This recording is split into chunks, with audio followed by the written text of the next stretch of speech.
Hello hall, welcome to Jeeva's kitchen. இன்னைக்கு நம்ம வீடியோவில் ரொம்பவும் சிம்பிள் அண்ட் டேஸ்டியான வெஜ் புலாவ் எப்படி செய்யலாம்னு பார்க்கலாம் வாங்க. ஒரு குக்கரில் 1.5 ஸ்பூன் அளவு நெய், தேவையான அளவு எண்ணெய் சேர்த்துக்கலாம்.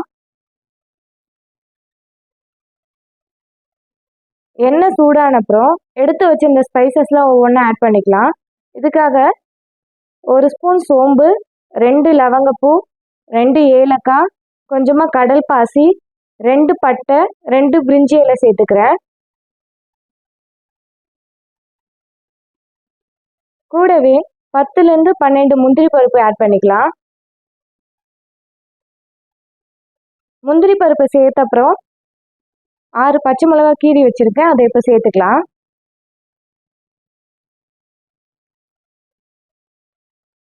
ஸ்லைஸ் பண்ணி வச்சிருந்த 2 பெரிய வெங்காயம் சேர்த்து இப்போ இது எல்லாத்தையும் நல்லா வதக்கிக்கிறேன்.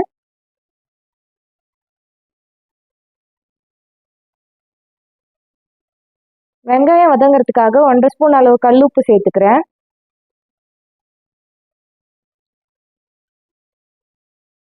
வெங்காயம் நல்லா பொன்னிறமாக வதங்கின அப்புறம் 2 ஸ்பூன் இஞ்சி பூண்டு பேஸ்ட் சேர்த்து வதக்கிக்கிறேன்.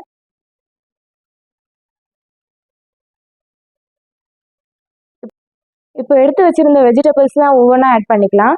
ஒரு உருளைக்கிழங்கு, 2 கேரட், ஒரு 10லேருந்து 12 பீன்ஸ் கட் பண்ணி வச்சிருக்கேன், இது எல்லாத்தையும் சேர்த்துக்கலாம்.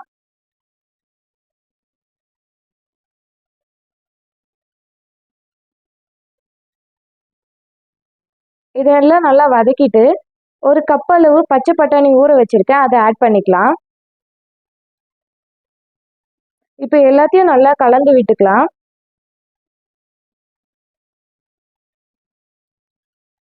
காய்கறியில வேகிறதுக்காக ஒரு 5 நிமிஷம் இதை மூடி போட்டு லோ ஃப்ளேமில் வச்சு குக் பண்ணிக்கிறேன். ஒரு 5 மினிட்ஸ் கழிச்சு இதை ஓப்பன் பண்ணிட்டு இது எல்லாத்தையும் நல்லா கலந்து விட்டுக்கிறேன்.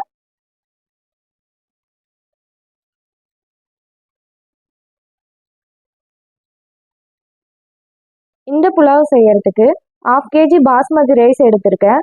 1 கப் அரிசிக்கு 1.5 கப் அளவு தண்ணின்ற கணக்கில் தண்ணி இப்போ ஆட் பண்ணிக்கலாம்.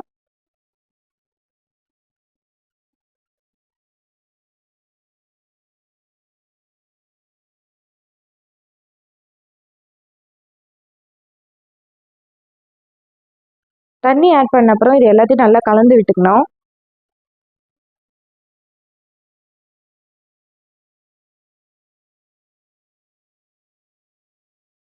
இப்போ இதை தண்ணி நல்லா கொதிச்சு வர அளவுக்கு மூடி வச்சுக்கிறேன். கொஞ்ச நேரம் கழிச்சு ஓப்பன் பண்ணுறேன். தண்ணி நல்லா கொதிச்சு வந்திருக்கு. இந்த டைமில் 1/2 kg பாஸ்மதி ரைஸ் ஊற வச்சிருந்தேன், அதை இப்போ சேர்த்துக்கிறேன்.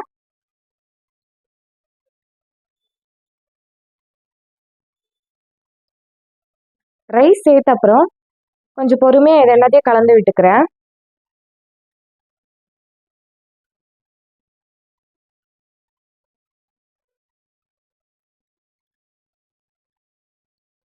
தண்ணி நல்லா இப்போ கொதிச்சு வந்துருச்சு அரிசியோடு சேர்த்து. இப்போ இதை மூடி வச்சு மீடியம் ஃப்ளேமில் ஒரு விசிலும் லோ ஃப்ளேமில் ஒரு 5 நிமிஷம் வச்சு இதை குக் பண்ணி எடுத்துக்கலாம். இப்போ ஏர்லாம் வந்த அப்புறம் இதை ஓப்பன் பண்ணி பார்க்குறேன். புலாவ் சூப்பராக குக் ஆகியிருக்கு. இப்போ இது கூட கட் பண்ணி வச்சிருந்த கொத்தமல்லி ஆட் பண்ணி இது எல்லாத்தையும் லைட்டாக கலந்து விட்டுக்கிறேன்.